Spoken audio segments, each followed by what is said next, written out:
Date முக்கியம் இல்லை, இறைவன் எழுதி வச்ச அந்த ஃபேட்டு தான் முக்கியம். தலைவிதியை நான் நம்புகிறேன்.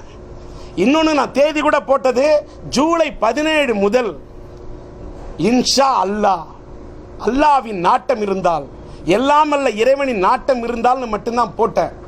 இப்பவும் கூட சொல்கிறேன், ரொம்ப சிரமப்பட்டு ஒரு தயாரிப்பாளர் கஷ்டப்பட்டு நிற்கக்குள்ள ஒரு பிரசவ வழியில் ஒரு தாய் ஒரு பெண் துடிச்சா அந்த பெண்ணுக்கு உதவி பண்ணுற மாதிரி அந்த உதவிக்கு மட்டும்தான் டி ராஜேந்தர் சிம்பு சீனியர்ஸ் போயிருக்கு. இது நான் எடுத்த படம் அல்ல. இந்த படத்தை வாங்கி நான் லாபம் சம்பாதிக்கிறதுக்காக நான் வெளியிடலை.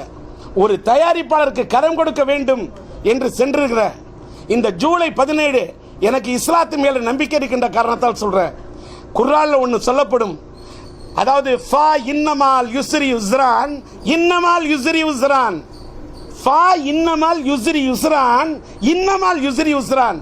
என்னன்னா, உங்களுக்கு நாங்கள் ஒரு துன்பத்தை கொடுத்து விட்டால் மீண்டும் இன்பத்தை கொடுப்போம். உங்களுக்கு ஒரு துன்பத்தை கொடுத்து விட்டால் நாங்கள் மீண்டும் இன்பத்தை கொடுப்போம்னு. என் மகனுக்கு அளவுக்கு அதிகமான சோதனைகளையும் துன்பத்தையும் நான் மனிதர்கள் ரூபத்தில் சொல்லவில்லை, இறைவன் கொடுத்திருந்தால் நிச்சயமாக அவன், என் மகனுக்கும் சரி எனக்கும் சரி என் இல்லத்துக்கும் சேர்ந்தவர்களுக்கும் இறைவன் இந்த துன்பத்தை கொடுத்திருந்தால் நிச்சயமாக எங்களுக்கு இன்பத்தை கொடுப்பான் என்ற நம்பிக்கையோடு தான் நாங்கள்